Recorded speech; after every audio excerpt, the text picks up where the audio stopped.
ಒಂದು 5 ನಿಮಿಷದಲ್ಲಿ ಮಾಡ್ಕೊಂಬಿಡ್ಬೋದು ಈಸಿ ರೆಸಿಪಿ.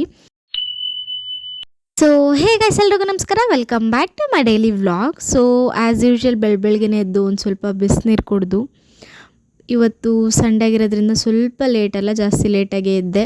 ಸೊ ಚಿಕನ್ ತಂದು ಕೊಟ್ಟಿದ್ರು ನನ್ನ ಹಸ್ಬೆಂಡು. ಅದನ್ನು ಸ್ವಲ್ಪ ಉಪ್ಪು ಮತ್ತು ಅರಿಶಿಣದ ಪುಡಿ ಹಾಕಿ ಅದನ್ನು ತೊಳೆದು ಸೈಡ್ಗೆ ಇಟ್ಟಿದ್ದೆ. ಸೊ ಹಾಗೆ ಸೈಡಲ್ಲಿ ಸ್ವಲ್ಪ ಪಾತ್ರೆ ತೊಳೆದು ಬಿಡೋಣ ಅಂತ ಅಂದ್ಬಿಟ್ಟು ನೀಟಾಗಿ ಇಲ್ಲಿ ಪಾತ್ರೆ ಎಲ್ಲ ತೊಳ್ಕೊತಿದ್ದೀನಿ. ಯಾಕಂತಂದರೆ ಚಿಕನ್ ತೊಳಿಬೇಕಾದ್ರೆ ಚಿಕನ್ ನೀರೆಲ್ಲ ಪಾತ್ರೆ ಮೇಲೆ ಹಾಕೋಕ್ಕಾಗಿಲ್ಲ. ನೆನ್ನೆ ನೈಟ್ ನಾನು ಪಾತ್ರೆ ತೊಳೆದಿಲ್ಲ.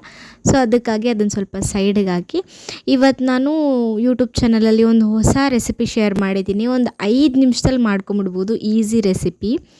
ಸೊ ನಾನು ಯೂಟ್ಯೂಬ್ ಚಾನಲಲ್ಲಿ ನಾಳೆ ಅಪ್ಲೋಡ್ ಮಾಡ್ತೀನಿ. ಸೊ ಅದನ್ನು ಕೂಡ ಮಾಡಿ, ಇದರಲ್ಲಿ ಸ್ವಲ್ಪ ಎಣ್ಣೆ ಜಾಸ್ತಿ ಆಗಿಬಿಟ್ಟಿದೆ, ಇಗ್ನೋರ್ ಮಾಡಿ. ನಾನು ಕೂಡ ಬೆಳಗಿನ ಟಿಫನ್ ತಿಂದು ಹಾಗೆ ಒಂದು ಸ್ವಲ್ಪ ಹೊತ್ತು ರೆಸ್ಟ್ ಮಾಡಿ ಮಧ್ಯಾಹ್ನ ಸ್ವಲ್ಪ ಮುದ್ದೆ, ಅದೇ ಸಾಂಬಾರಿಗೆ ಅದೇ ಚಿಕನ್ ಫ್ರೈ ಹಾಕ್ಕೊಂಡು ಒಂದು ಸ್ವಲ್ಪ ತಿಂದೆ. ಹಾಗೆ ಸಂಜೆ ಆಗಿತ್ತು ಅಂತಂದ್ಬಿಟ್ಟು ಮನೆ ಮೇಲೆ ಹೋಗೋಣ, ಈ ನಡುವೆ ಇಲ್ಲಿ ಓದೋದು ಬಿಟ್ಟರೆ ಇನ್ನೇನಿಲ್ಲ. ಸೊ ಇವತ್ತು ಫುಲ್ಲು ರೆಸ್ಟ್ ಡೇ ಅಂತ ಅಂದ್ಕೊಂಡು ಮೇಲೆಗೆ ಹೋದರೆ ದೇವರು ಆಗ್ತಾನೆ ಕೆಳಗಡೆ ಇಳಿತಾ ಇದ್ದರು. ಸರಿ ಆಯಿತು, ಒಳ್ಳೆ ಟೈಮ್ಗೆ ಬಂದಿದ್ದೀನಿ ಅಂತ ಅಂದ್ಕೊಂಡು ಹಾಗೆ ಟ್ರೈಪಾಡ್ ಎತ್ಕೊಂಡು ಹೋಗೋದು ಮರ್ತೋಗಿದ್ದೆ. ನಾನು ಕ್ಲಿಪ್ಪಲ್ಲೇ ಒಂದು ಸ್ವಲ್ಪ ವಿಡಿಯೋ ಶೂಟ್ ಮಾಡಿಕೊಂಡೆ. ಮನೆ ಮೇಲೆ ಹೋಗಿ ಒಂದು 1 ಅವರ್ ವಾಕ್ ಮಾಡಿಕೊಂಡು ನಾನು ಕೂಡ ಒಂದು ಸ್ವಲ್ಪ ರಿಲ್ಯಾಕ್ಸ್ ಆಗಿ ಮನೆಗೆ ಬಂದೆ. ಸೊ ನಾನು ನನ್ನ ರೆಸಿಪಿ ಆಲ್ರೆಡಿ ಯೂಟ್ಯೂಬ್ ಚಾನಲಲ್ಲಿ ಹಾಕಿರೋದ್ರಿಂದ ನಾಳೆ ವಿಡಿಯೋ ರಿಲೀಸ್ ಆಗುತ್ತೆ.